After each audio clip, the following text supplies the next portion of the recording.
Good afternoon, everyone. My name is Stephanie Nikoloudis. I'm Coordinator of Greek Studies, and it is our pleasure to welcome you to La Trobe University for today's Pharos event, which we're very proud to be hosting for the Modern Greek Teachers Association of Victoria. On behalf of the Greek Studies program at La Trobe, I'd like to acknowledge the traditional owners of the lands on which we gather today, the Wurundjeri people of the Kulin Nation, and I'd like to pay my respects to their elders past and present. The inspiring work being carried out by Indigenous communities to maintain and revitalise their languages fills me with hope that our endeavours concerning the Greek language will also be successful. I'd also like to take this opportunity to acknowledge our benefactor, the late Mr. Anastasios Vassilogiannis, whose generous bequest has helped to safeguard Greek studies at La Trobe. We're very fortunate today to have two senior colleagues joining us, and I'd like to invite them to extend a few words of welcome to you. First of all, I'd like to invite to the podium Dean of Humanities and Social Sciences, Professor Nick Beasley, to say a few words.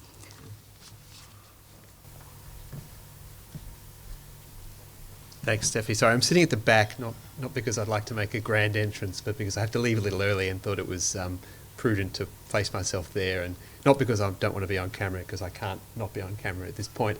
I too would like to acknowledge the traditional owners of the lands on which we're gathered, the Wurundjeri people of the Kulin Nation, and pay my respects to elders past and present. And like Steffi, I think it's important when we acknowledge country to think about it as a substantive reflection and not just a catechism that we say at the start, and to think of, our recognition of country as a small daily thing that we do to reflect on the acts on which this country and this university is founded, which is one of dispossession, and to think of the things that we can do in our daily lives to help push the reconciliation journey forward, even by just small steps. Like Steffi, I'd really like to welcome you here to this event to discuss the research into revitalising modern Greek. As a university that has a significant interest in the teaching of language, we have an intellectual and a sort of public interest in this program, but also, as many of you will be aware in this room, we are the only university that teaches Greek.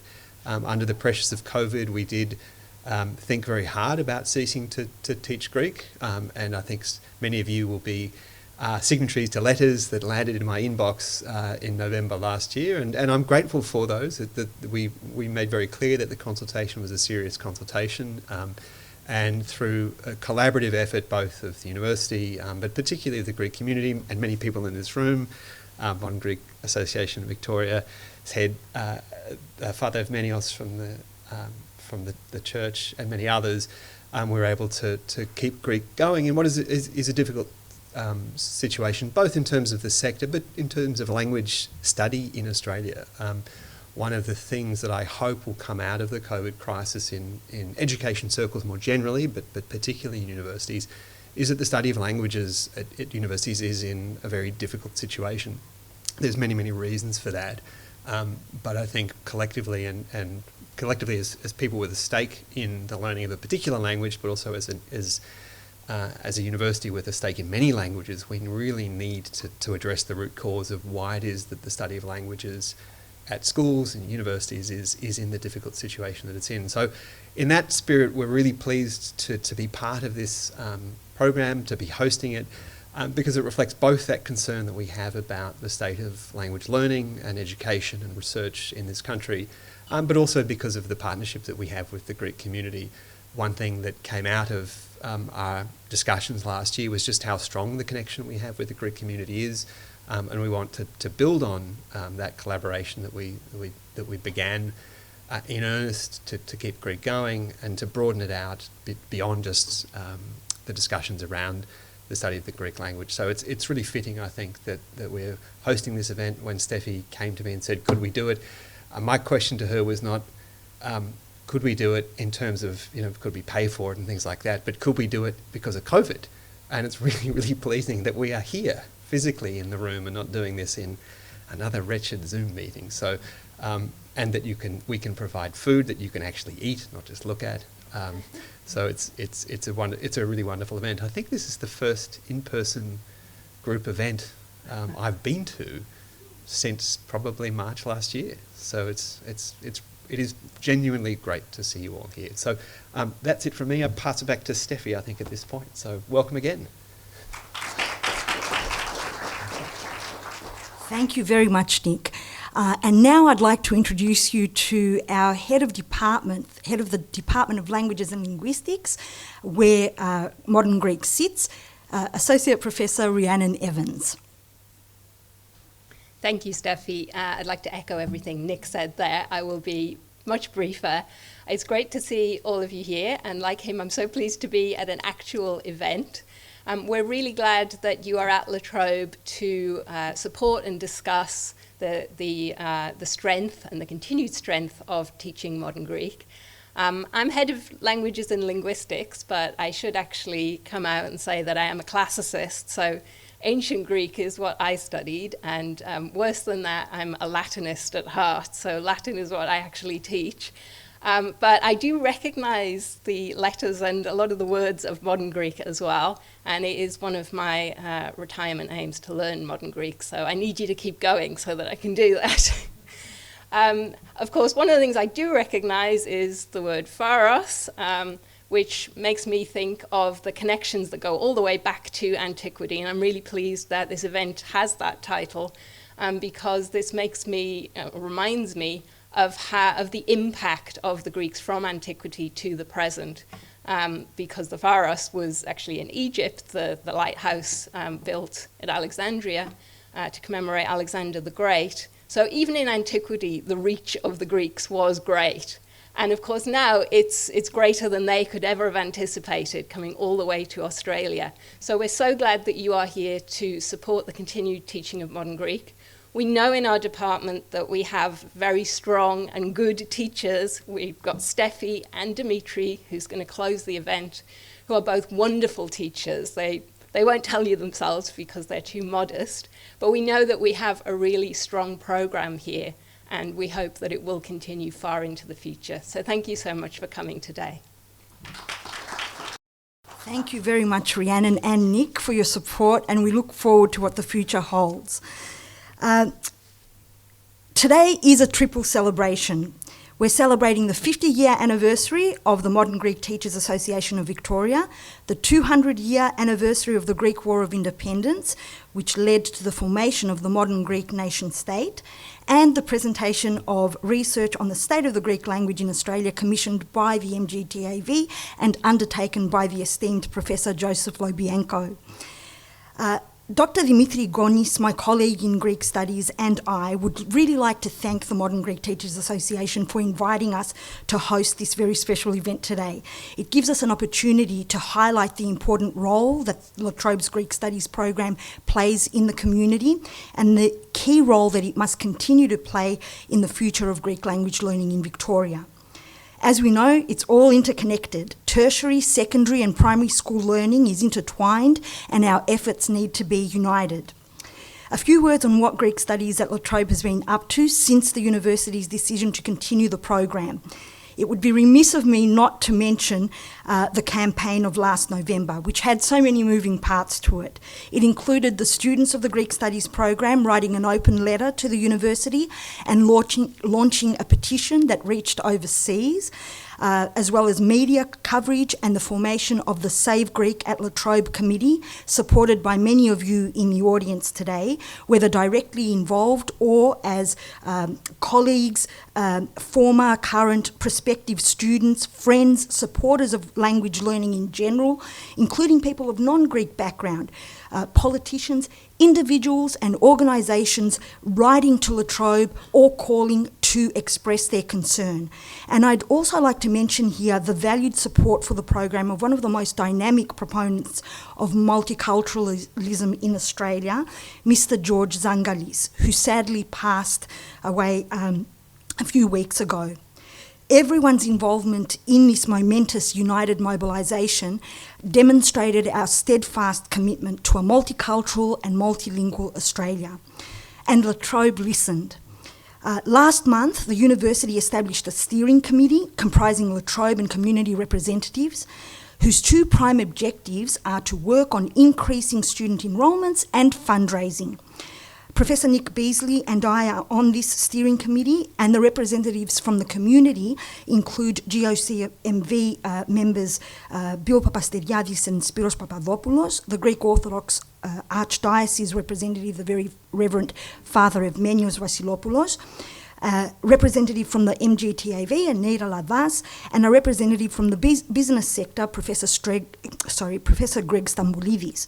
More details on these developments will be released soon, but we're working on reaching younger students as well as increasing the employability of our current students by reaching out, connecting with the business sector and other organisations in the wider Greek community to create internships and other kinds of placements through which our students' language skills and cultural awareness can be put to practical use. We're also very happy to report that our numbers are up again, continuing the trend noted over the past few years. We continue to offer language and culture subjects. Our new overseas study tour will morph into a virtual study tour at the end of the year. Hopefully it'll be popular as a virtual getaway. We continue to work closely with the Greek Student Association on campus, LUGS, and the National Greek Students Association, NUGAS.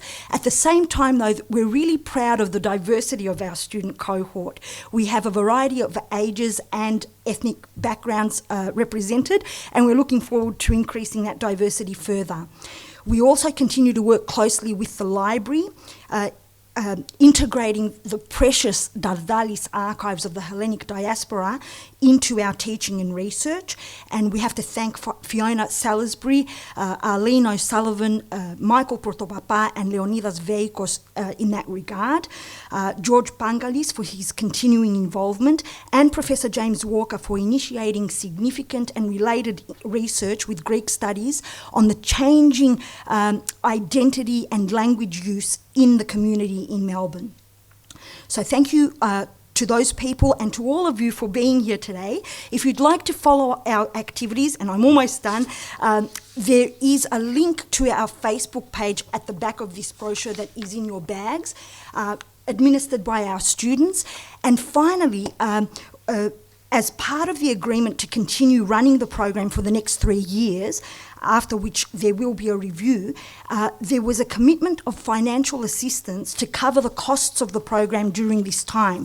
There's a donation page that was established by the university, the link again at the back of this brochure, and we encourage you to visit and consider donating. Any contribution, big or small, is an investment in the future of Greek studies at La Trobe. And now it is my great pleasure to introduce to you the president of the MGTAV, Anita Lavas. Anita is in her 3rd year, I believe, as president. Greek Studies enjoys a very fruitful collaboration with the MGTAV team. We're next planning a combined school visit to La Trobe in August to plant the seed in our young Greek language learners to continue their study of the Greek language beyond high school. Please join me in welcoming Anita, who will be speaking to us about the 50 years of the MGTAV.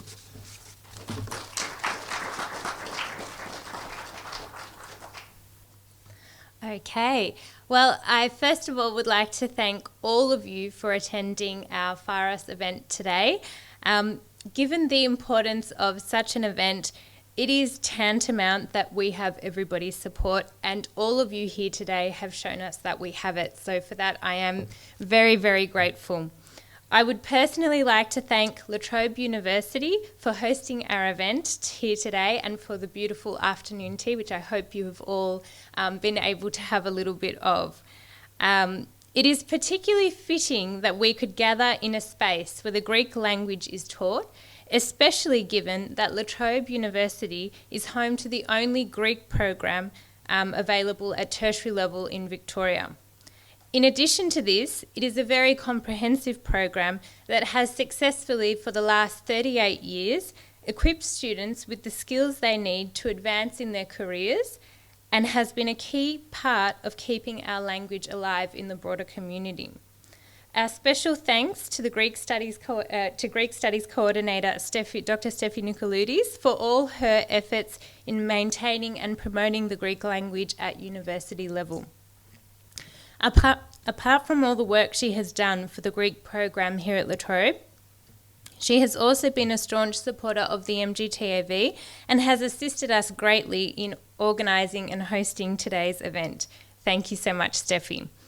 Associate Professor Rhiannon Evans, Professor Nick Bisley, please accept our gratitude for your undivided support of the Modern Greek Studies program and for hosting us here today. Please also pass on our thanks to College Head Simon Evans and Vice Chancellor John Dewar, who send their apologies. We all know that Greeks have existed in Australia for a very long time. We also know that teaching and learning Greek in Australia has been happening unofficially and then later on officially for almost as long or just as long. 50 years ago, in 1971, a few members of the Greek community got together and decided that a Greek Teachers Association needed to exist. Two of those members who I believe were in the beginning of this particular phase were Anna Kovias and Kon Papadopoulos. I'm sure there are more of them, but we are accumulating this information as we go. And they saw a need for this association, an association that would bring all Greek teachers together, an association which would provide support, create resources, learning opportunities.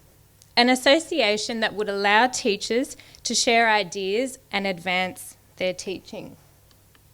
The association started with very humble beginnings, but this formation of the association actually formalised the teaching of Greek in Victoria.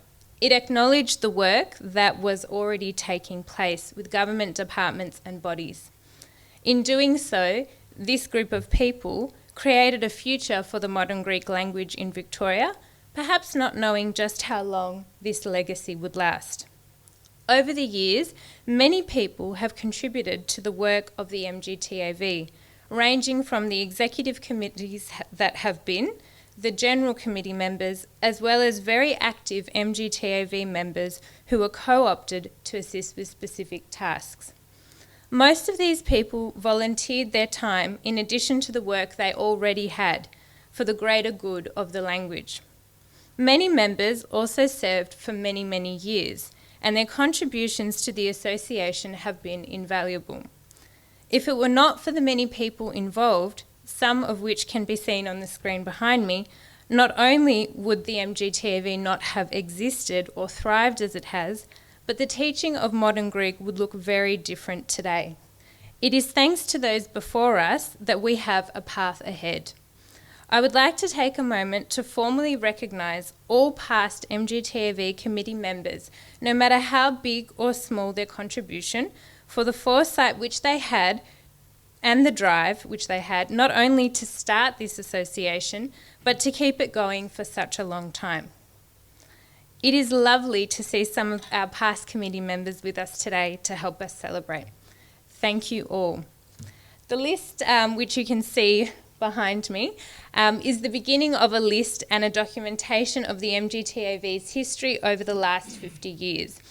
It is the MGTAV's mission this year, our 50th anniversary year, to find and document as much as we can about the association's past, so that it can stand through history and always be remembered. Being passed down from generation to generation, the MGTAV has evolved significantly over time, just as the nature of Greek has evolved, teaching Greek has evolved. It has adapted to cater for teachers from different backgrounds who in their turn are teaching students with different levels of Greek in totally different contexts.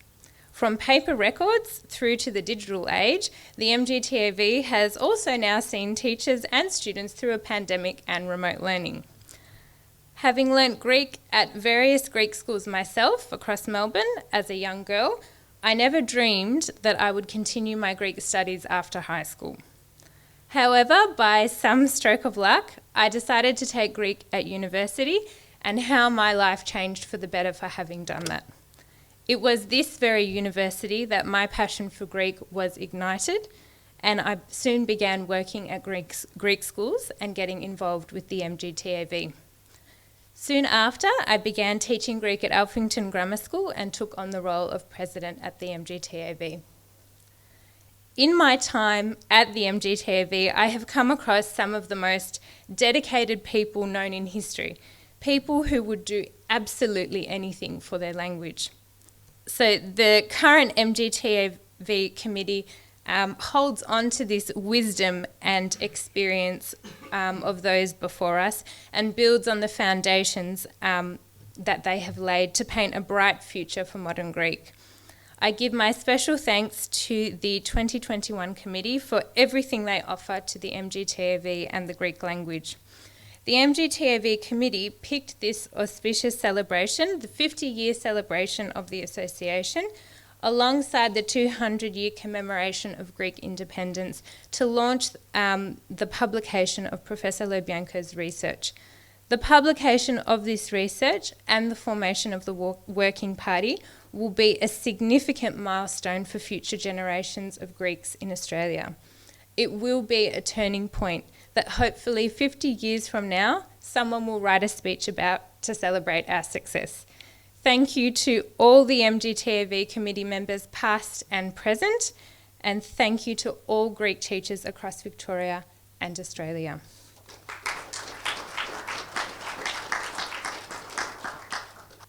Thank you so much, Anita, and congratulations to the MGTAV on 50 years of supporting teachers and Greek language learning in Victoria.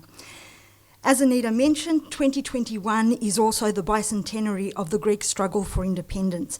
And so we thought we'd begin our commemoration of this event by showing you the raising of the Greek flag on the Acropolis last month on the 25th of March by the Presidential Guard. The clip is very short, but the imagery is spectacular. We hope you enjoy it.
Hip-hop! Hup!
Okay. The room in which we find ourselves today is called the Odeon, to Odion. In ancient Greece, this was a hall that was used for the performance of music and poetry, Odi being the word for lyrical poem or song, and it's where our English word ode comes from. So we thought it would be appropriate to hear in the Odeon a beautifully lyrical poem written by Dionysios Solomos in 1823, inspired by the Greek Revolution, and this was to become the national anthem of Greece and Cyprus. It's worth noting that Solomos was not actually a fluent speaker of Greek. He had studied in Italy and he had started writing poetry in Italian. Until a certain Spiridon Trikoupis whispered in his ear that Greece was in need of a national poet. So he then started to study Greek folk songs, and he started to write in Greek. This is a powerfully evocative poem that personifies liberty, freedom. So freedom is presented as a woman, as Greece itself, actually. And the poet expresses the longing of the Greeks for this moment in history and the realization that it is close at hand as he, the poet, recognizes her, liberty, returning to them after a long absence. We've enlisted the help of one of our beginners students to share with you the first two stanzas of the Hymn to Liberty. Jesse Pileo, please make him feel welcome.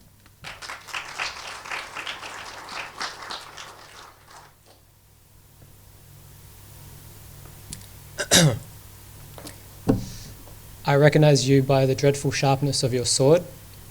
I recognize you by your appearance that with boldness surveys the land. Brought forth from the sacred bones of the Hellenes, and brave again as you were in the beginning, hail, O hail, liberty.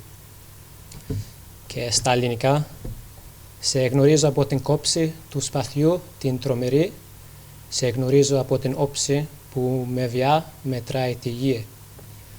Απ' τα κόκαλα βιαλμένη των Ελλήνων τα γερά και σαν πρώτα ανδριωμένη χαίρε χαίρε ελευθερία. Thank you. Thank you, Jesse. Wonderfully done, Sikharitiria.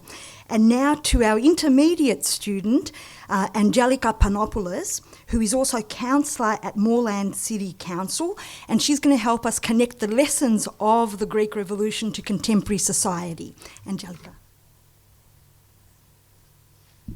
Hi everyone. Firstly, thank you all for being here, and thank you to Steffi for inviting me, and congratulations on an amazing piece of research. I look forward to everything that's going to come out from it. Before I begin, I will make a note that I've got to duck out straight away, so I'm not making a dramatic exit. I've just got another meeting to go to. So as Steffi has said, I'll be speaking today about two core topics. The first is a very, very brief overview on the timeline of the Greek Revolution. I feel like most of us here will know about it, especially after last month and all of the festivities.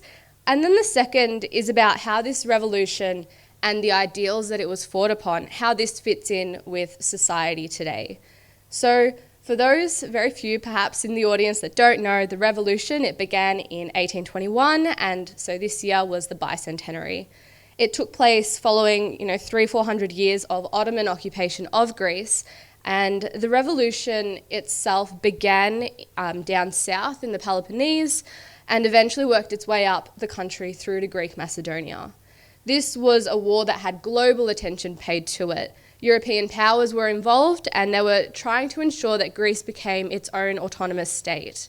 From the beginning of the revolution to the end, there were numerous bloody battles, and so it finally officially concluded with the Treaty of London in 1832.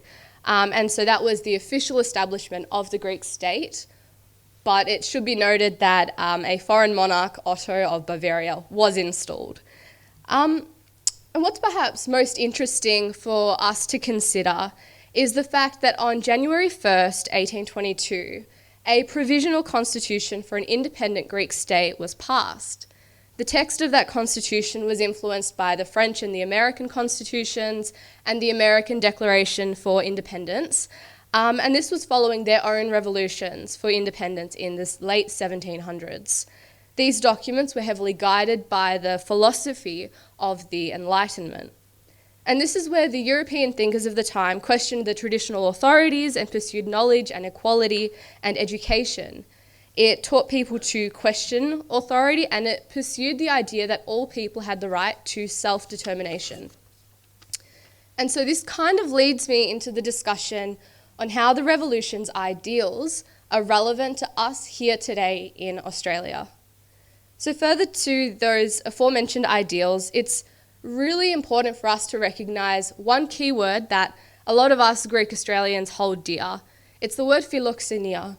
Like the love of the stranger, welcoming strangers and saying, how can I help you, instead of closing yourself off.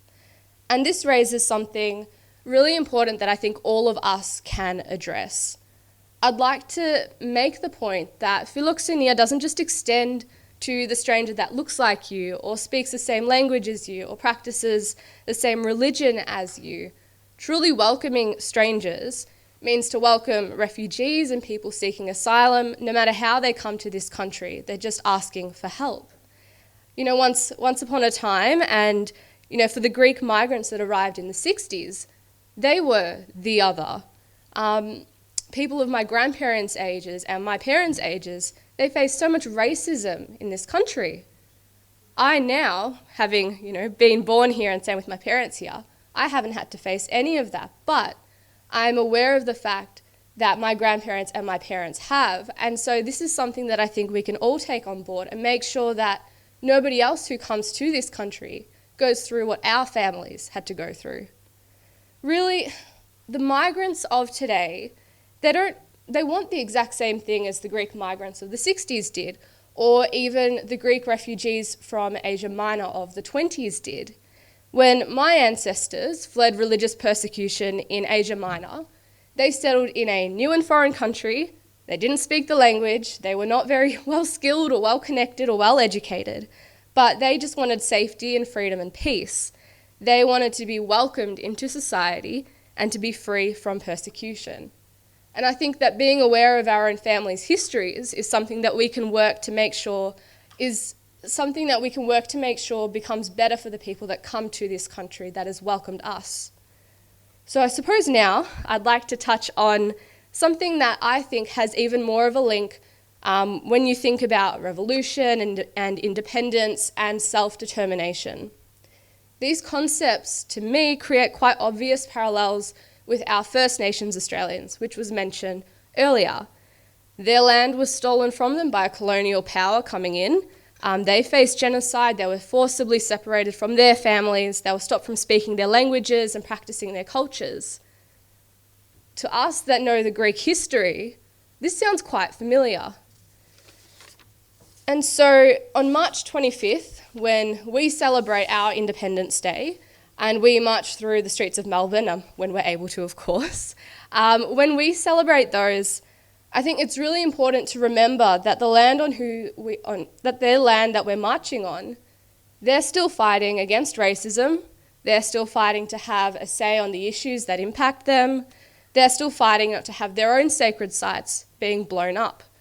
And perhaps most importantly, or just most especially, is they're still fighting not to be the most incarcerated people on the planet.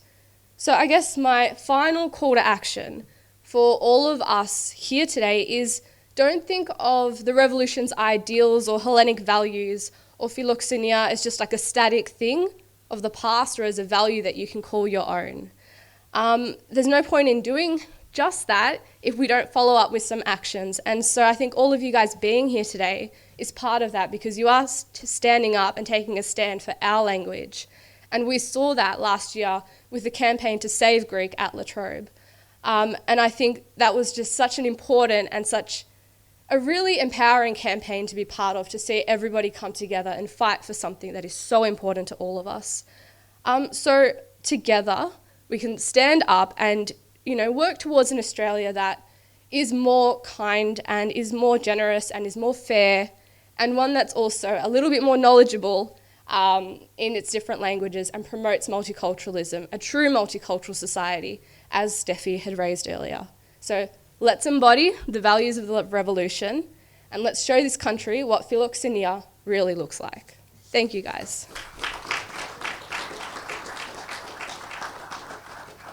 Thank you, Angelica. I hope everyone can see why we're so proud of our students, Angelica and Jessie, and the other students that I can see in the room today. Σας ευχαριστούμε πάρα πολύ που είστε εδώ. Thank you so much for being here. We now move to the focus of today's event and our keynote speaker, Professor Joseph Lo Bianco. Joe Lo Bianco is Professor of Language and Literacy Education at the Melbourne Graduate School of Education at the University of Melbourne. He's a specialist in language rights, literacy and social opportunity, bilingual education, ESL and language policy. He's been involved in numerous peace-building initiatives in multi-ethnic societies around the world, working for the World Bank, UNESCO and UNICEF, including recent projects in Southeast Asia, working to resolve problems in language and literacy education in conflict zones, and another recent project for the European Commission in 12 multilingual cities, responding to the increased immigration at those sites. He's published extensively, and in 1987 he authored Australia's National Policy on Languages, the first multilingual national policy in an English-speaking country.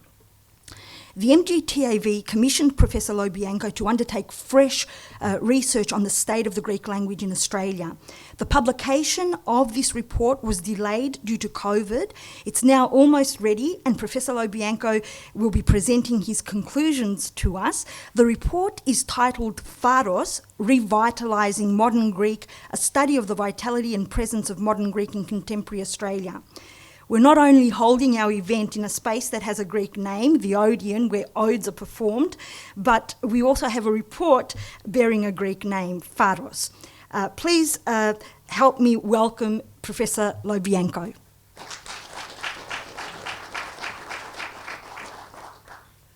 Good afternoon, everybody.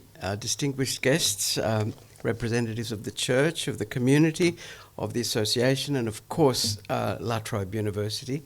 Thank you for your kind remarks and your invitation. I was going to make an admission at the beginning, but it might not go down so well if you take it too literally, but I will take the risk. On the 20th of December 2019, I returned to Melbourne from a conference in Yokohama in Japan, and I was due to retire next year, which was last year in June 30. And I said to my darling spouse of 41 years that I thought that 2020 was going to be the best year in an incredibly long time. And we all know what happened last year, including obviously what happened to this work. But what's very exciting is that we're picking up and returning. And as Professor Bisley said before, we're returning actually in person. It was very interesting to see. They were Evzones, weren't they, raising the flag? They're wearing the face masks, which is a bit of modern hybridity. So what I'm going to do today, I'm going to take just 30 minutes or maybe a little bit more to talk about the report, but more than just the report, with the book, which is now in press with Australian Council for Education Research Press, and you should have a brochure within your folders about that. And more importantly than that even, the work that it will be commencing immediately after this meeting to take forward one of the critical ideas that we've got in there. And I'll be talking about that because we want this to be research with the purpose of contributing to the revitalisation of the modern Greek language in Australia. I simply can't imagine, having worked with the people, many of them in this room actually, and someone mentioned George Zangalis before, in the early 1970s, I'm as old as that, and 80s, around language rights and multiculturalism in Australia, and the incredible contribution that Greek Australians made to conceptualising a kind of national state that will be pluralistic in Australia, including, and this is something I'm doing separate research on, the conception of Australia as part of the Asian region, which is something that very few people who are Asian specialists have any notion about. That the kind of openings that were initiated in that new imagining of a pluralist Australia have benefited everyone that has come later. The citizenship modifications in 2002 to 2007, which were really pushed heavily by Greek and Italian Australians, have now, of course, benefited all immigrant communities as they should. So the momentum that was generated by the advocacy in which Greek Australians were extremely prominent has had deep and very effective consequences all through the state. But imagine that after that contribution, you could be in a situation where the modern Greek language was no longer taught in our schools or universities. What an extraordinary and really unacceptable outcome that would be. And of course, it won't happen because you and we will stop it from happening, as you did last year. So I think the purpose of this research is both to understand the phenomenon of language loss, immigrant language loss, and to understand the mechanisms that the phenomenon of language loss makes possible. The kind of new sociality, because that's what's ultimately involved. The great American sociolinguist Joshua Fishman once said that the reason communities were slow in addressing language loss was because language loss was a late order indicator of underlying cultural loss, and that by the time the language started to be lost, the fundamental systems of values that tie the communicative use of a language to its populations were already heavily eroded, which is why it's often not identified until very late in the process. So I hope I've got a... Yes, can you see that? Okay, what I'm going to do is I'm just going to talk a little bit about this. I'm going to not talk too much about theory things, but I'm going to mention COD, the capacity, opportunity and desire, reversing language shift, motivation studies. I'm going to very briefly refer to the mobilisation that was shown last year to support the University of La Trobe. I was about to say La Trobe University. I'm actually a graduate of this university. I have a Bachelor of Education from La Trobe University many decades ago. And in the context of that success, and then the process of what I hope will be able to be pursued all through this year, the facilitated planning that's needed. There are some very special people that need to be acknowledged, and they're on this. Anita, from whom we've heard, Maria.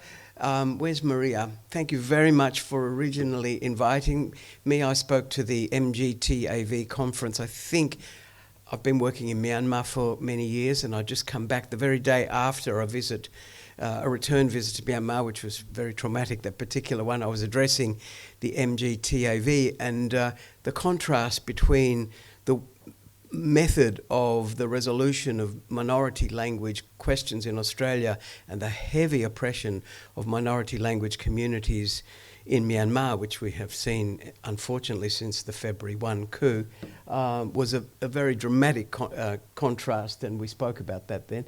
Some other colleagues, several of whom are here, all other members of the MGTAV and the wider community and educators. Effectively, what's gone into the book, which which is in press, is the comparing statistics Australia-wide, but principally focused on Victoria, comparing with similar migration settings, and in particular Toronto. There's a little bit of reference to the United States. I wanted to look much more heavily into South America, Latin America in general, but Argentina and other places where there are large Greek communities, but it was the material was not satisfactory, so I've only used the Canadian and North American and some European material. There's actually quite a lot of material from South Africa, but it all came to me too late.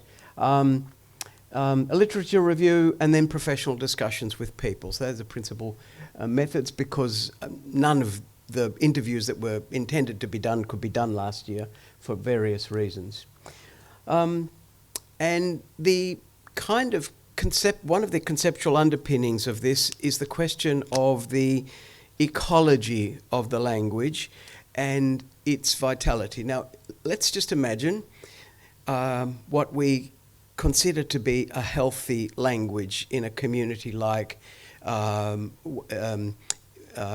native language or the dominant language of a community. What we have in a situation like that are two transmission processes. We have the transmission process through what some people have called the domain of intimacy, that is child rearing, family relationships, intimacy in all sorts of ways, and this generates forms of fluency and identity attachment to the language and a naturalization of speech in the language.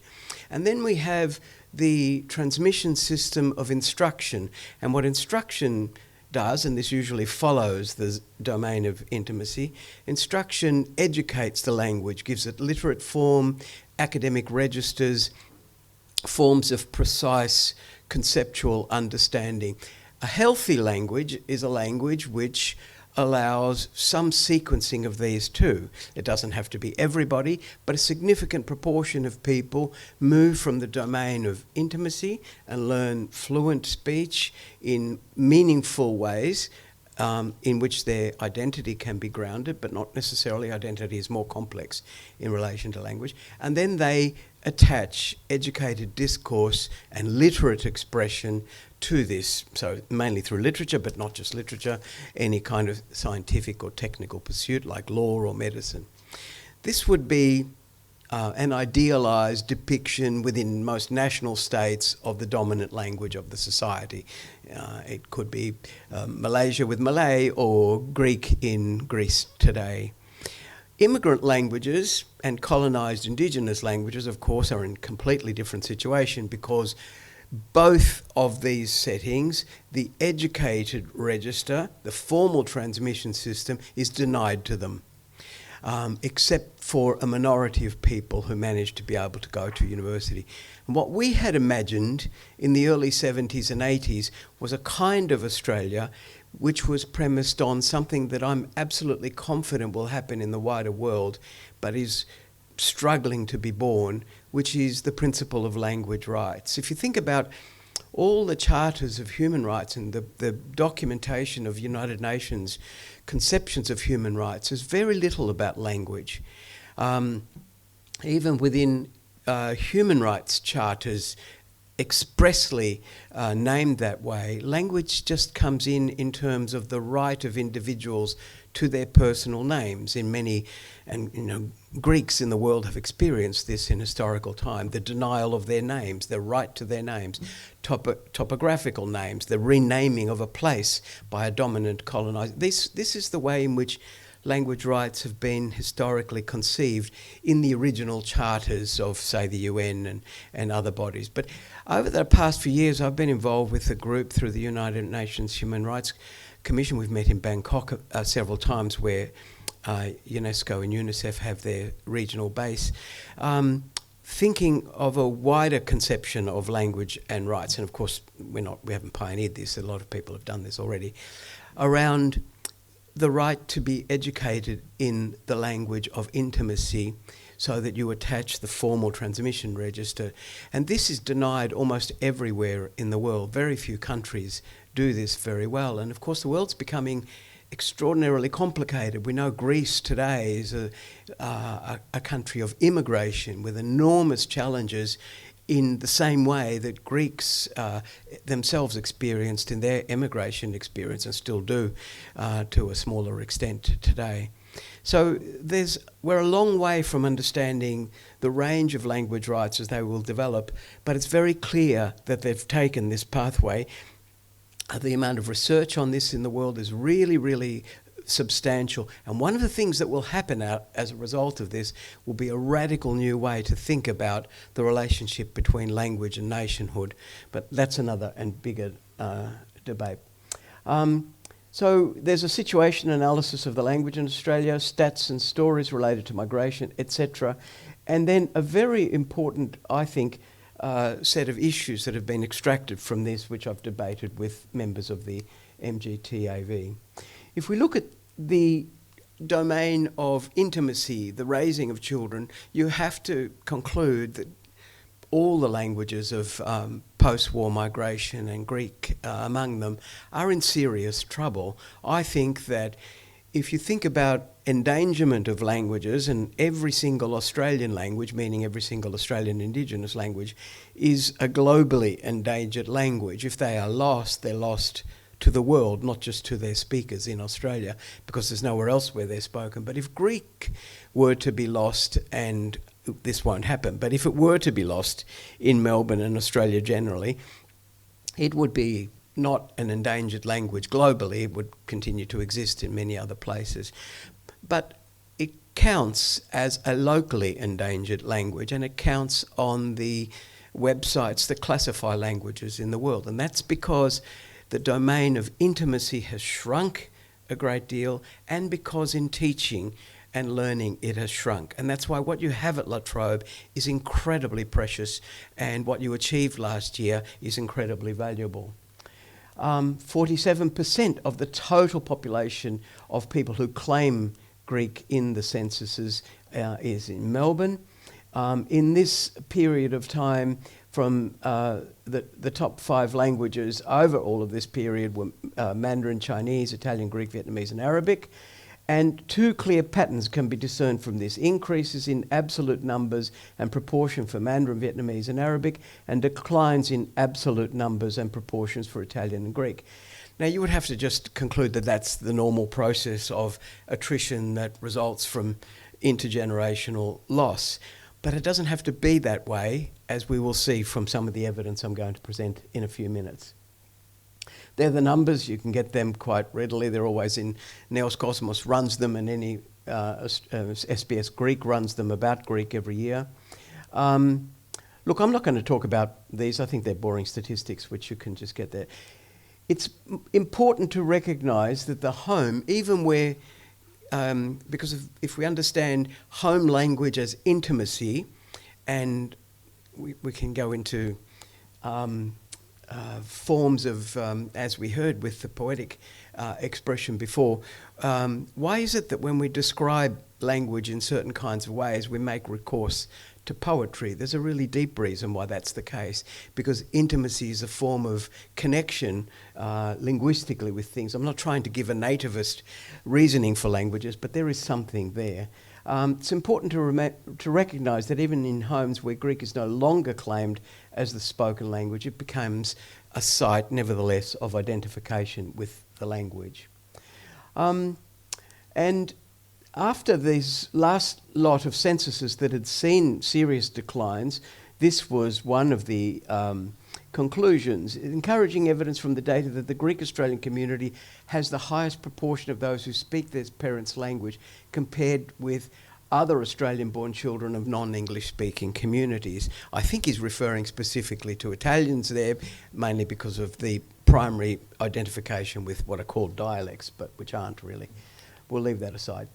During the mobilisation last year, I found some interesting statements. These will be some of your students, of course, which suggest a really interesting discourse that I think you need to build on, or, I don't want to give people advice, but I think that this is not just about Victoria. Our language is dying in the diaspora. If you lose that, then what about our culture and history?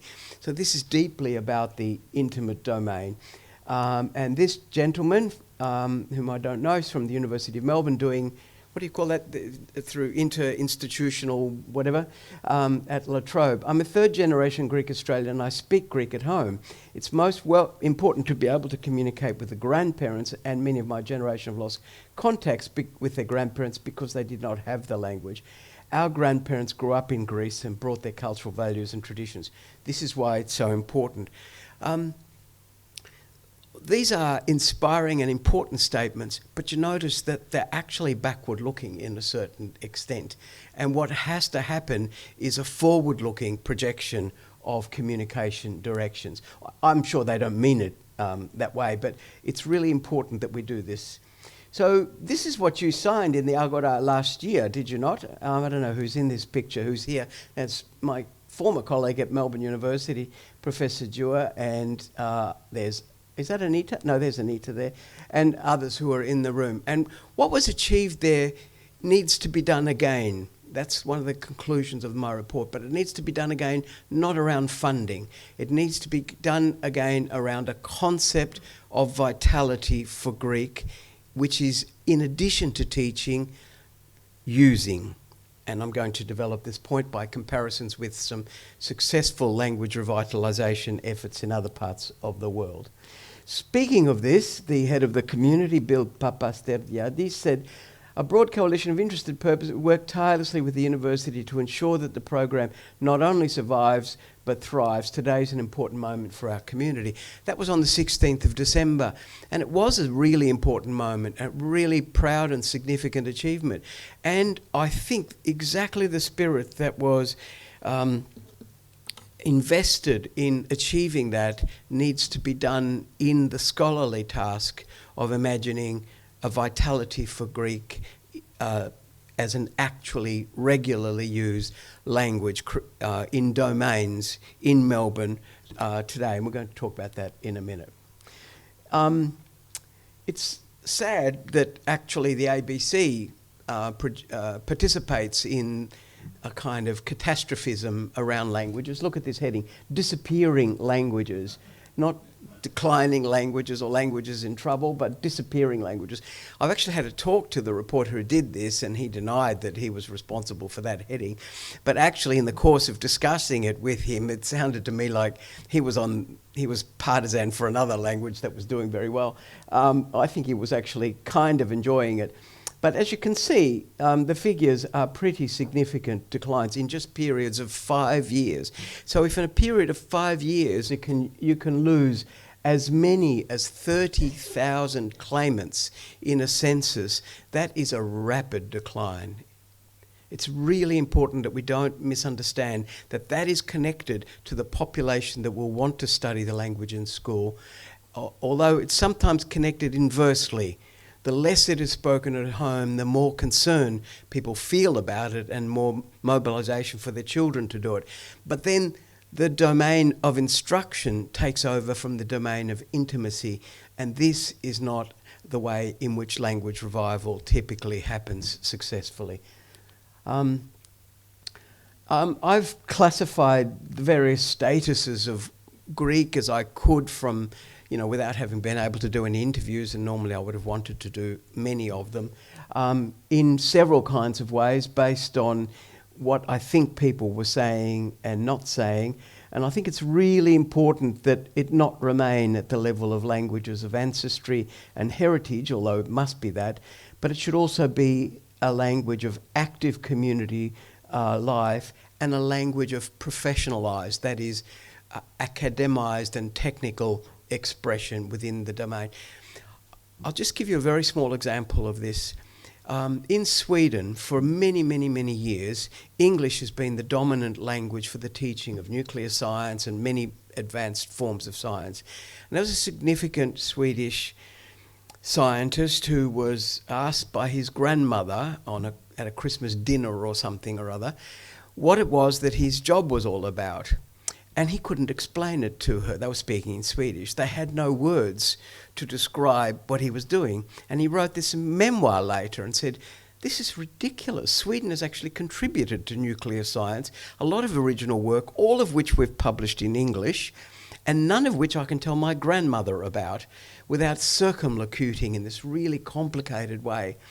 And the Swedish Academy of Language, which has always been very rational and pragmatic about language development, decided that they would not allow this situation to happen anymore. They would still teach nuclear science and other things like this in English, but they would make sure that there would be no vocabulary loss, no domain collapses, it's called in sociolinguistics here, because they would ensure that Swedish words for the concepts in English were continually developed, and then people could at least talk about these things with their grandmothers over Christmas, or more widely in laboratories. Very small things like that. It doesn't mean that you don't have to teach in English in that domain, but it does mean that professional life, technical registers of language don't have to be sacrificed just because you learn in another language.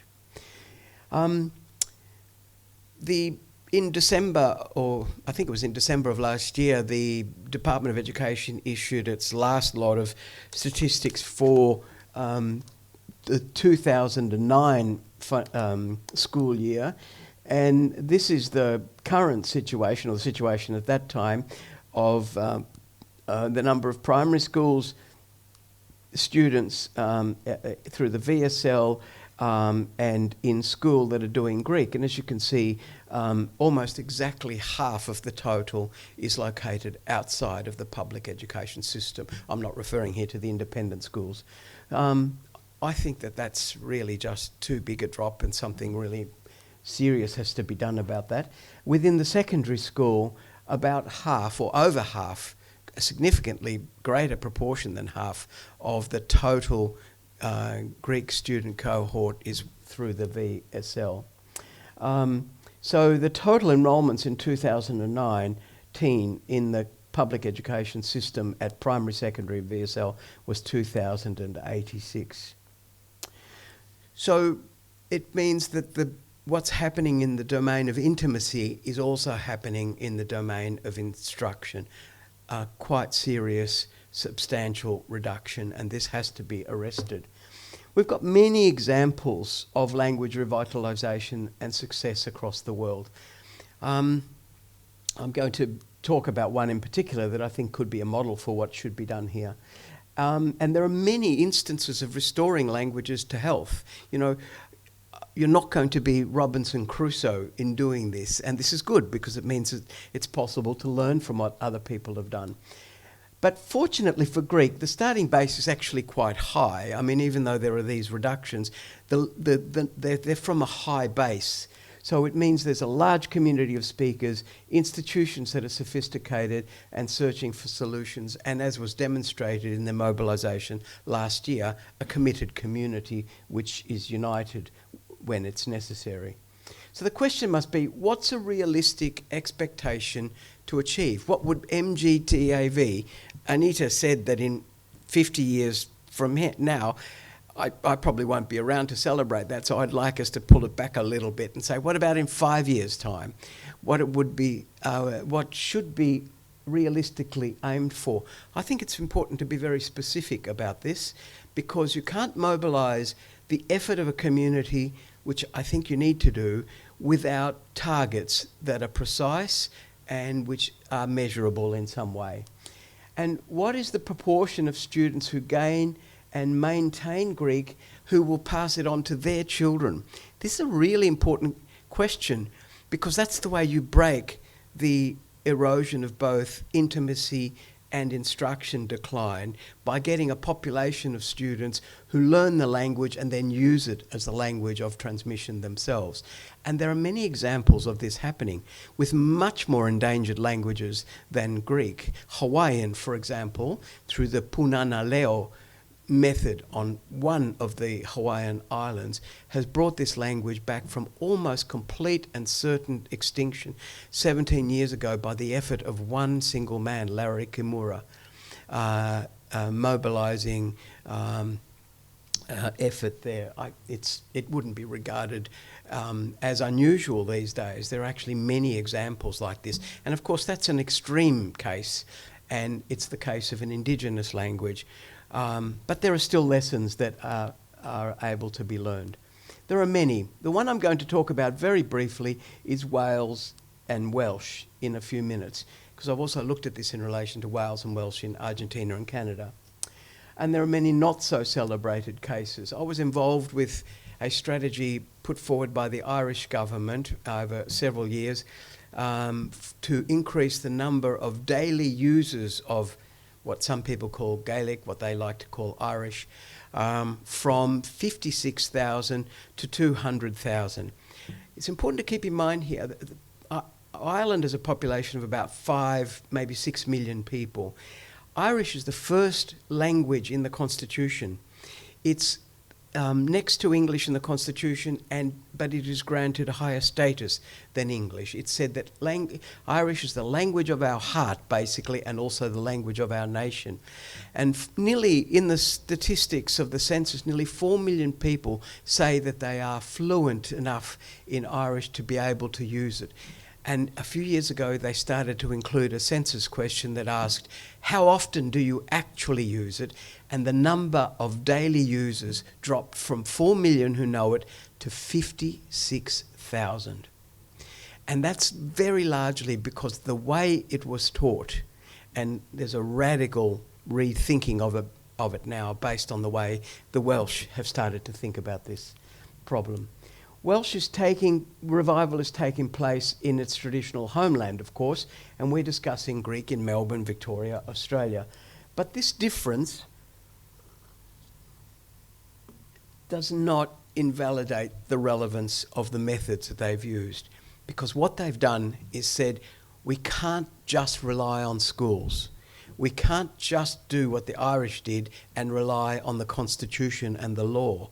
We have to talk to parents. We have to support child rearing practices, and we have to link these things together and create domains in which it's more and more natural to use Greek among younger people, in which older people don't judge their Greek all the time as being deficient or struggling or defective. This is a really important thing. I did a series of studies with young children in Ireland, in Scotland, in Sri Lanka and a few other places, whose community were pinning their hopes that that child would be part of a revitalisation movement. So I called them champions, the champions of language revival. And one of the interviews I did in a part of Ireland called the Gaeltacht, where one of the few remaining areas where people still use a lot of Irish at home, was with a young girl, Colleen. That was what I called her in the report. She was one of the most enthusiastic learners of Irish, and Irish is very well taught.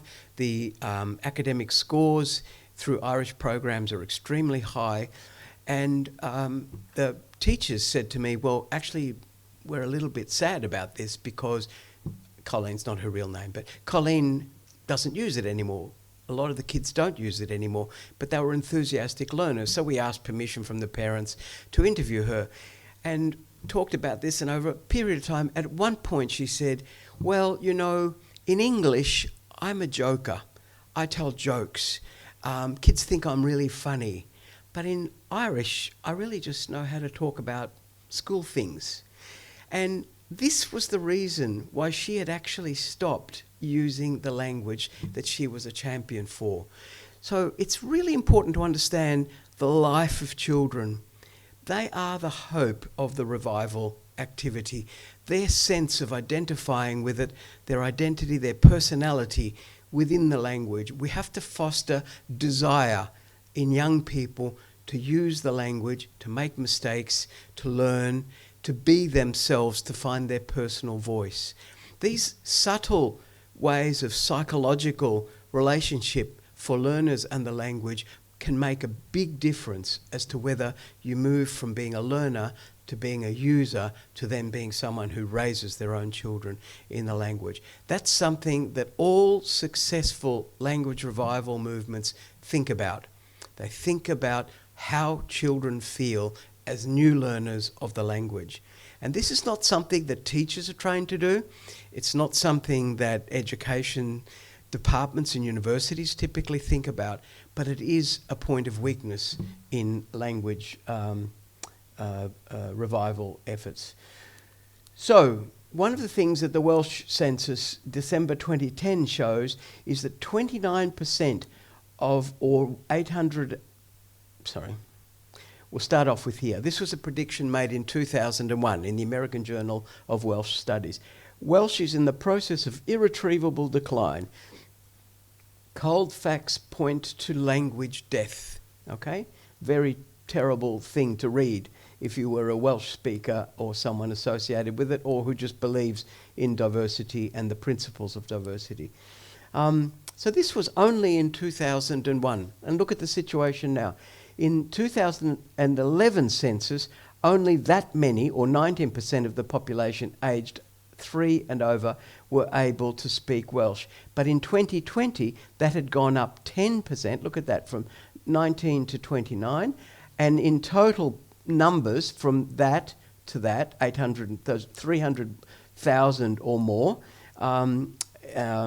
despite more or less the same population, or a small increase in population. So a very significant increase in people who claim knowledge of the language, that is what you get from instruction, capacity, and this many who use it daily. Because what the Welsh Revival movement did was to create opportunities for daily, regular use of the language. We might not be able to manage that on a daily basis, or you might not be able to with Greek, but it's really important to do something like that. Exclusive opportunities for the use of modern Greek in Melbourne for learners of the language, in which it's the expected form of expression on a regular basis around doing real things. So the improvement is steady rather than rapid, which indicates that new speakers are being organically produced through the system of child rearing and intimacy, as Welsh becomes normalised in homes and schools and general life. Now, I'm not trying to say that, everything is transferable here. Obviously, it's not. It's a completely different situation. Some people think the Welsh situation is not as rosy as the advocates say that it is. No doubt some of that's true.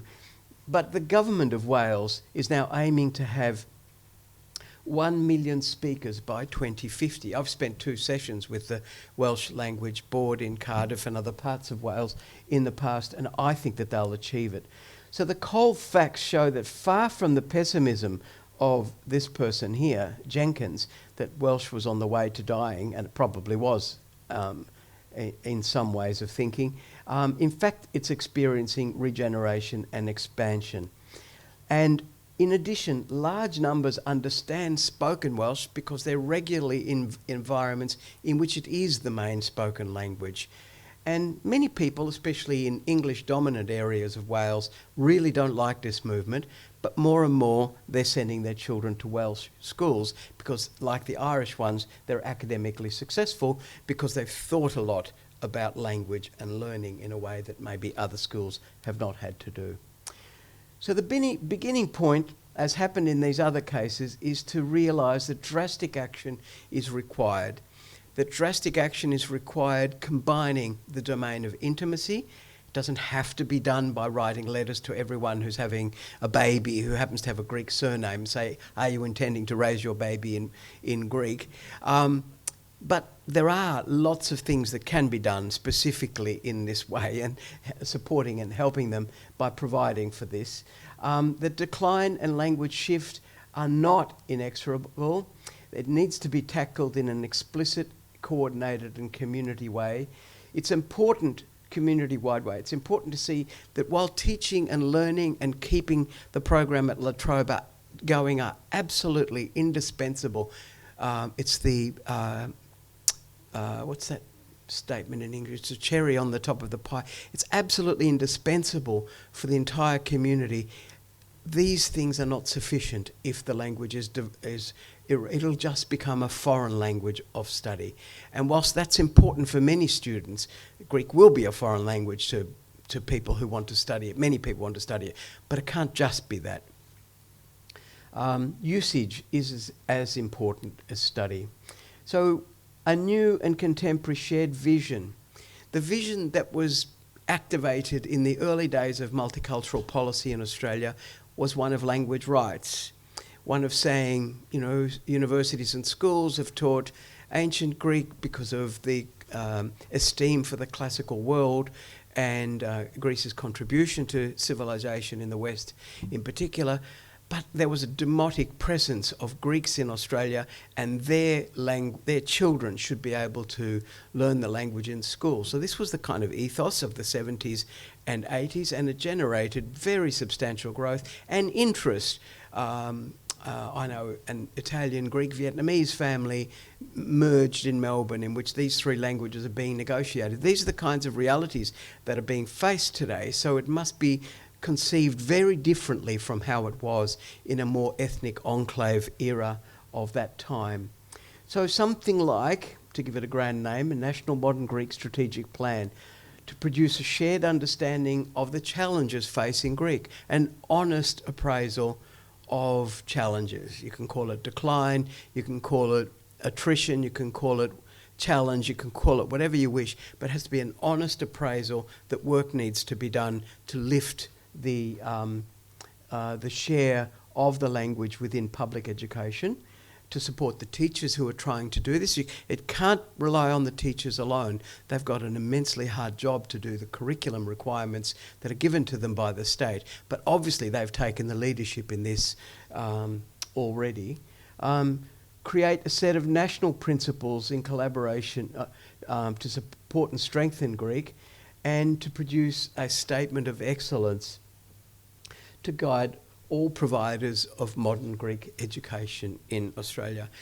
I've looked at what is being attempted in Toronto by Greek communities there, and to a much lesser extent in Chicago, because unfortunately when Greek migration in the first diaspora, huge proportion of people in Chicago, they encountered heavy Americanization, and demands for language shift were really official policy from Henry Ford and government and everyone down, and the effect that they produced was almost complete language loss.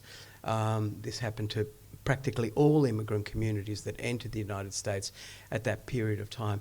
Later vintages of migration have been more fortunate, but the inexorable process of English pressure in the United States has meant that all the communities are much weaker than they are in Australia. So we are in a much better position than they are.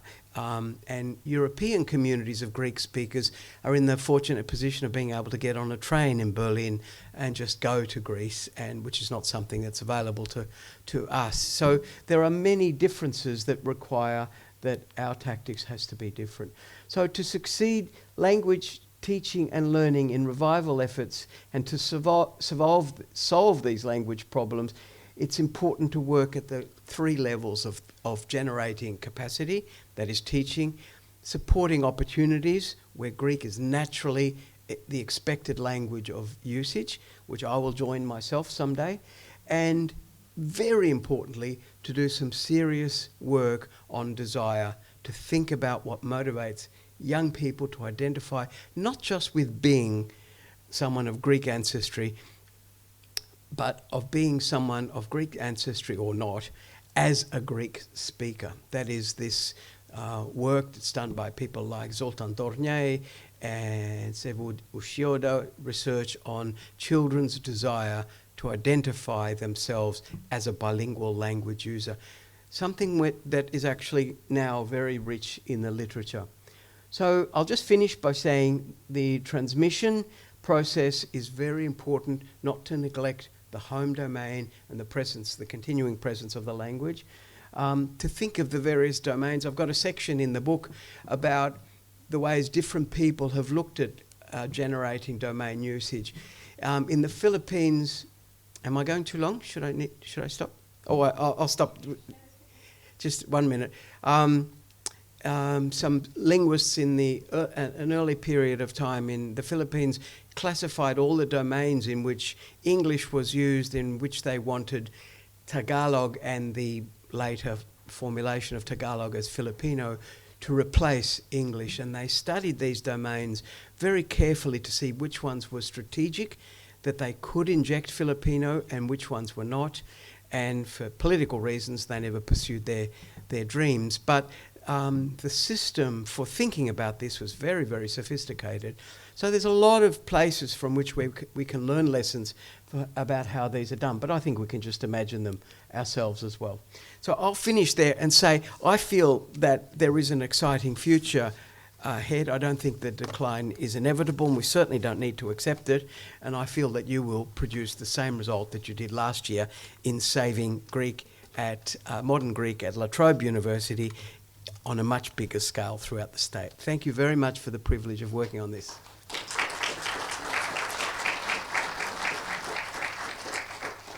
Thank you so much, Professor Lo Bianco, for undertaking this research in the first place, and for your call to action.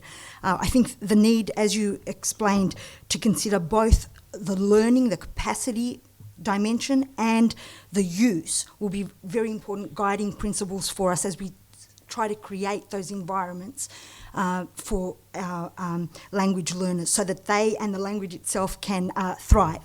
Okay, so we have time for a few questions, and there's a microphone that Dionysia will bring to whoever has a question. Please raise your hand if you do, and Professor Lo Bianco will come to the podium to answer.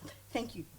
Yeah, I'll definitely be purchasing your report, but because I'm an impatient person, I'd like to know the answer now. Can you tell us something more about the Canadian initiatives? Because I think as Australia, we're closer to Canada because most of the migration there was post-World War II, where the American experience, they're probably older by about 2 or 3 generations. Or, yeah. Yes, I think Canada is less useful to us than it first seems, because when you look into the Canadian situation, they're constantly accommodating official French. So for any students, that's great for French, but for any students of Greek language background, they're already having to deal with bilingualism in the schools. It's a compulsory requirement everywhere in Canada. You could be in Vancouver, which is, of course, a very long way from the francophone parts of Canada, almost more than twice the total width of Australia. So it's a very, very long way, and you would still need to do a bilingual program, or very heavily a strong program in French as well as English as the dominant language of instruction.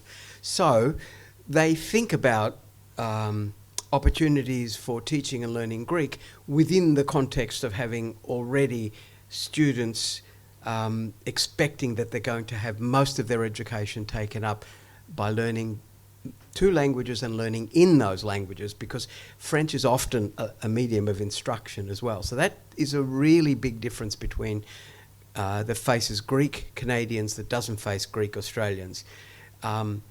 However, they've still, in Toronto in particular, which is not a Greek-speaking city and a very large, it's not a French-speaking city, but still has official French to deal with, there is a very vibrant Greek-Canadian community.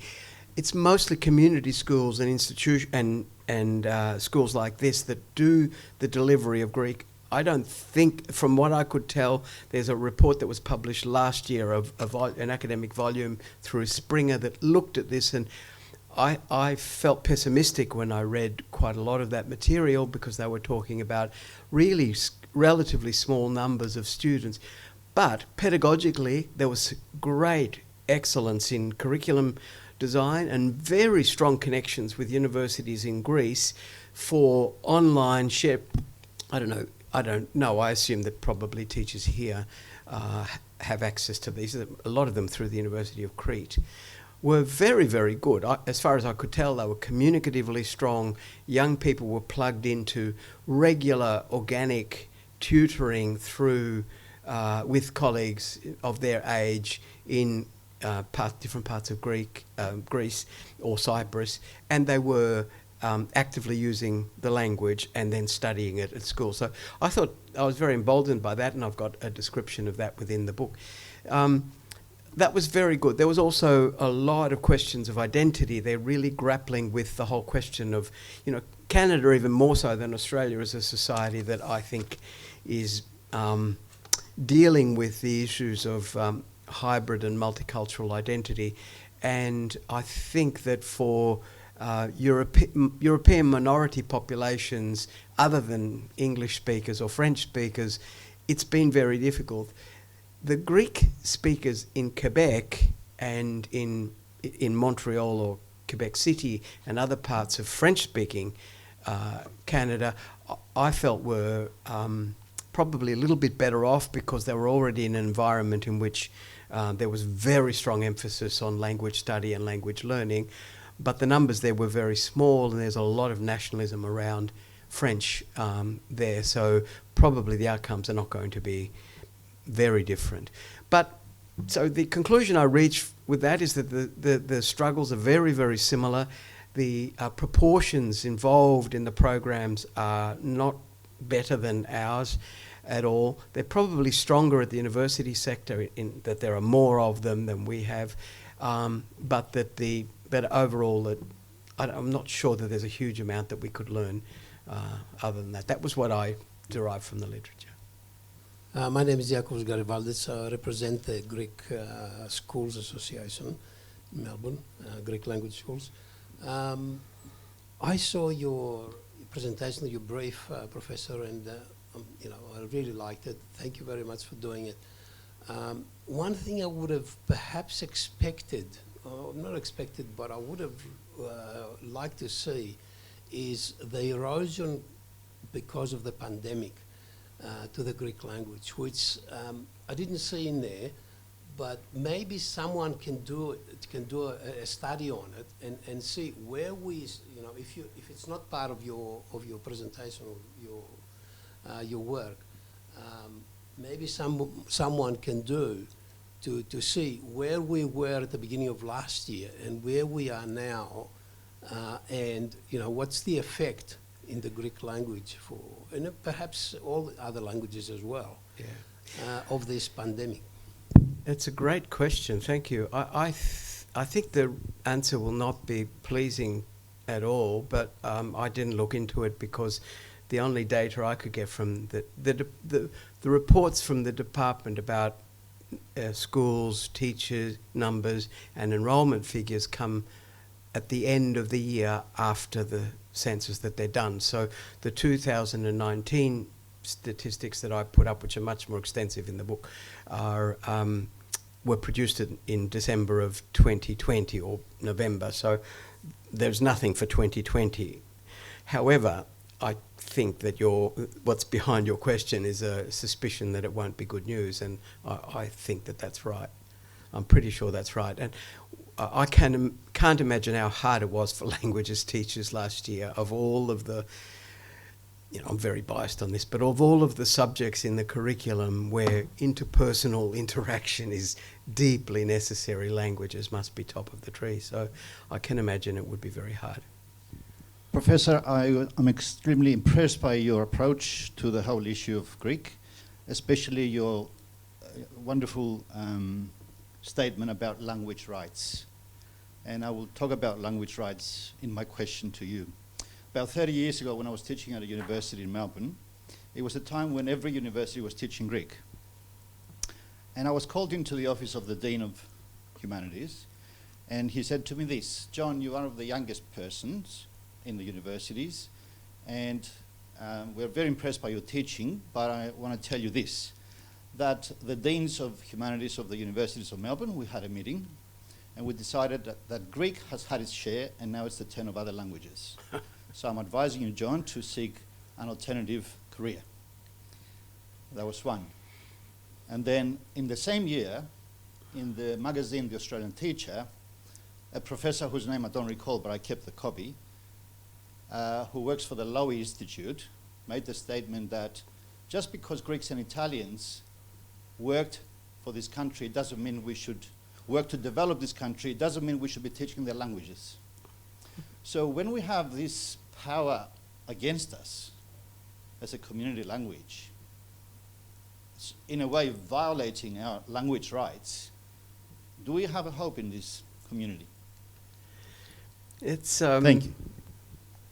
We're running late. Can I just add that since then, my dean was telling me the truth, because year after year, all universities stopped the program of Greek and only remained La Trobe. Yes. Well, I'll contemplate very deeply what you said, but I'm a great believer in language rights in very different forms and for all groups of people, and I've encountered that view many, many times. I'll just give you a tiny example. Is this being recorded? Maybe I shouldn't say this. But anyway, I've encountered that opinion many times, and I think that there is this sense implied in the person's question that if your language is being taught in the school, you're being given some privilege that maybe you don't deserve or something like this. And I think that's an extremely negative and unhelpful position, and that's why, and I think I pay my compliments to the original conceivers of the multicultural policy in Australia, many of whom were Greek Australians, to imagine that it isn't just about me and my language, but it's about a new conception of Australia in which access to language was regarded as a right, obviously with a contribution the communities make themselves. So I think that the way this individual spoke was offensive because, in fact, the existence of language rights for almost everybody in the country comes out of the activism that actually was spearheaded by post-war European migrants. I think that's undeniably true in Australia. So I think that's very sad that people have no historical grounding in this knowledge. Thank you for that, and we will definitely have more opportunities to discuss these questions moving forward. Right now, we're going to listen to Anita talk to us about the action plan that's going to be adopted, and following that, Dr. Dimitri Gonis from Greek Studies will bring the proceedings to a close. Thank you. Okay, I know that not everybody got to ask their questions. I know Professor Lo Bianco is in high demand, so we'll try as best as we can to get back to everybody and have another opportunity as well. But I just wanted to take the opportunity to thank Professor Lo Bianco for the in-depth and vital research which has resulted in Pharos. We did launch it last year in February prior to the pandemic kicking off, but of course with the timing it wasn't possible to continue with the publication and the formation of the working party. So I will speak a little quicker than what I perhaps had anticipated, just to make sure we get you out of here in an appropriate amount of time. But we do believe that this research, which will be published soon, is a watershed and a significant period of direction ahead for modern Greek in the diaspora. Pharos will be our lighthouse, guiding the way forward for Greek and languages more broadly. We would also like to take the opportunity to thank and acknowledge the Department of Education and Training for the funding we received to assist with the publication of the research. We are really grateful for this generous contribution, which together with the MGTAV's contribution has allowed us to publish a very sizable piece of research which will change the face of Greek and even languages in Victoria. So I won't talk about what we've been doing. We did commission Professor Lo Bianco in 2017. Since that time, we've been working very closely with him to help with the production of the research. And as I mentioned, in February, we launched it last year. What I do want to talk about just really quickly is where we're going with this from now. So first of all, the first thing we need to do is inform relevant parties of the study's results, conclusions and recommendations. In your bag you have a summary of the research, so please read that carefully. We will be distributing that to media and to the wider community. Also, as you are aware, today's session is being recorded, so that too will be distributed. Number two, we need to bring a focus to the importance of a cooperative effort from the community for the future health of the language. Obviously, there are many ways in which the wider community can help, and we will let everybody know in due course how exactly that might be. On a more personal level with the MGTAV, we would be looking at starting with the teaching of the language, so trying to recruit all of the Greek teachers in Victoria to become members of the association, because as custodians of this research, we are not just pushing professional development and trying to help with the teaching of the language, we are actually trying to revitalise the language. So it's something that everybody needs to be involved in. And then further to that, which I will talk about now, is the formation of a working party. So all Greek or not just Greek key stakeholders, I should say, but all key stakeholders who are associated with the Greek language have been invited to join the working party, which I will announce in just a moment. And we will actually be having our first meeting after this event. We, as Professor Lo Bianco has already mentioned, we need to think about what the future of Greek is going to look like. What is it going to look like in 5, 10, 15 years' time? A first step is working together, and part of that first step has been taken today by having all of you here with us. And the second step is this formation of the Working Party. So it is my pleasure to announce that the following, and we can't really see that clearly, but I will read it out as well. The following key stakeholders will be at the meeting today. We've obviously got representation from the MGTAV, myself, our Vice President Sofia Chaniotaki. We've got committee members Denise Diaco-Dimitriou and Eva O'Hare. Our past president, Maria Dikeo, who was the instigator of this research being commissioned in the first place, she had the foresight to think that something like this needed to happen. She will also be present as an observer for our first meeting. We've got representation from the Department of Education and Training, Vicky Marinellis from the Young Languages Unit. We have representation from the Modern Languages Teachers Association of Victoria, President Andrew Morabito. We have representation from the Greek Orthodox Community of Melbourne, Victoria, Vice President Theo Marcos and Education Officer Manos Tsibragos. And we have, of course, La Trobe University Modern Greek Studies Coordinator Dr. Steffi Nikoloudis.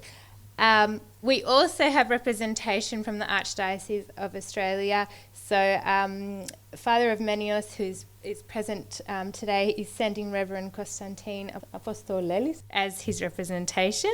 We have Chairman Tassos Zouvadzidis from Community Languages Victoria. And on behalf of the Greek Language and Culture Schools Victoria, we have President Iakovos Garivaldis. So we will obviously be following the guidelines that are in Professor Lo Bianco's research. Professor Lo Bianco will be facilitating this meeting. It's very exciting that it's taking place today. Most of which will be around the National Strategic Plan that we need to form, but also looking into other things as well that need to happen in Victoria for the revitalisation of our language. So in collaboration with this working party that will be formed, we'll be looking at implementing some national principles.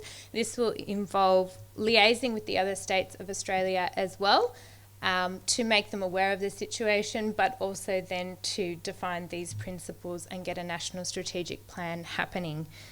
And last of all, which Professor Lo Bianco mentioned as well, is to determine a statement of excellence which will act as a lighthouse to all providers of modern Greek. We have been proactive in our work. We have started doing some things along the way. This has been our collaboration with Steffi at the university. As Steffi mentioned earlier, we will be having an excursion to La Trobe to try and promote the use of Greek outside of school. What does that look like? We also have a Greek immersion day coming up in July. So this is something that on the back of the research that Professor Lo Bianco has done, we want to create more experiences for students where they are naturally using the language. So that's one of those. We do have a lot of other things happening in 2021, and we would love your support, but I'll leave that for now because I know we're short on time. But just before I finish, I've mentioned it briefly.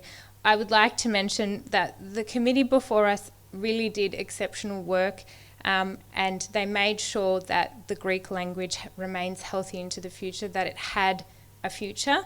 Apart from commissioning the research to be undertaken in the first place, they also ensured that there were young, passionate people on the committee, people ready to take on those roles. And it's because of them, the committee before us, that there is new blood in the committee now, and that's the security of our association into the future. We're very genuine in the work that we do, and we would like to continue the work of those before us and many of you here today into the future to make sure that, generations to come are able to enjoy the Greek language. Again, I cannot emphasize enough how important it is that we are all united in the work that we do for the Greek language. Thank you all so much for coming today.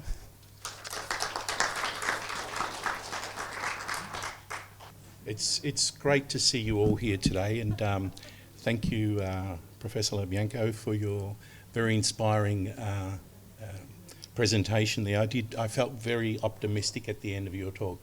So you've got at least that sort of thing that I'm sure it's inspired a lot of people. Okay, so I'm going to tell you something a little bit about myself, and you have to forgive me for the kind of haphazard way that I'm going to deliver this, but I hope you get the point. So you can turn your sheet around now. All right, so I must confess that I was in a panic before I got here. The deleterious effects of this pandemic crisis haven't helped psychologically. This microbial anathema has made some of us agoraphobic, claustrophobic, neurotic, melancholic. Technology, pharmacies, homeopathic clinics and anaesthetising narcotics have helped, but comedy is often the panacea. So I decided to introduce you to a dose of hysterics to our synagogue, while being as authentic as possible, even if I echoed like an encyclopedia. So I embarked, at the risk of hubris, on an etymological and semasiological analysis of the Hellenic lexicon and its dialects for synonyms, antonyms, homophones, in preparation for my eulogy of the Hellenic program's history and Hellenic languages' ecumenical scope. I was euphoric as I analysed my thesaurus in search of idioms which could serve as the basis of a thesis which asserts that, lexically speaking, everything logically derives from Greek, a problematic theory. This dilemma made me pause and muse over those proto-nomadic Hellenes and their dynamic characters and psyches who, hypnotised by the promise of this ethnos, enthusiastically left Europe to ultimately overcome the ethnic stigma, establishing the archetypal Hellenic diaspora and in time the Hellenic program at this university. The Australia of postcards, with its megapod birds and macropod kangaroos, its Potomac platypi, echidnas and a plethora of autochthonous zoological and ecological mysteries, became their home. Its democratic ethos, sympathy, empathy, its polyethnic symbiosis, polyphony of ideas, philanthropy and amalgam of philosophies allowed them to symbolise the nostalgia and drama of their old lives as well as the euphoria of their new lives. In biographies and autobiographies which chronicle their empirical encounters while synchronously dealing with systemic xenophobia and demeaning epithets. The topography and geography of the megalopolis can be confusing. Driving here was a marathon of arterials, eyes glued to the tachometer. I drove by a hippodrome and an airdrome, whilst on the phone with two very comical geriatric fellow Hellenes, a Polynesian and an Indonesian, Philip and Alexander, who were flying by helicopter to Apollo Bay. It's apparently a great therapy for hypsophobia, provided you don't die of cardiac arrest or other psychosomatic reactions first. I've tried to proselytise them to the Greek program, but they are too antagonistic and dogmatic. They wanted to know how to syllabise onomatopoeia and megalomania. I arrived ecstatic. The cacophony of automobiles and horns had gone. So had my, at times, narcissistic, esoteric monologue. I parked my dinosaur of an automobile, a Mitsubishi Sigma, with a cylinder problem by a ceramic-like hydrant and meandered between concrete pylons, then through the Agora, past the old Plaka Cafe, down Perivolos West, over the moat and parallel to the amphitheatre, which reminds me of Epidavros. Energised, I arrived at the Odeon to attend the Pharos Symposium of the School of Dialects and Glossology with the other eclectic academics, philomaths, polymaths and pedagogues. It was, without sounding sycophantic, music to my otorhinolaryngology, a symphony of homo idealists. The atmosphere here today is of positive energy and synergy, and with some photography, but not one of chaos or a crisis. I apologise for my polylogia and monomania, my pathos and zeal. I realise that my polysyllabic apodosis has been somewhat atypical and unorthodox. It's my idiosyncrasy, biology, genes, chromosomes. I hope my ideas, grammatical and syntactical methodology, my heliocentricity and hyperexcitement have aroused no antipathy towards my message. However, I'm an unashamed lover of lexical acrobatics and neologisms, even though this synthesising isn't always grammatically palatable or euphonious.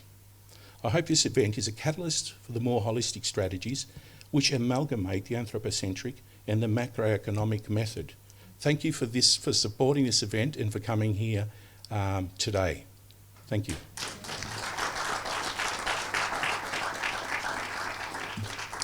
That was a mouthful. Have a good afternoon. Thank you very much.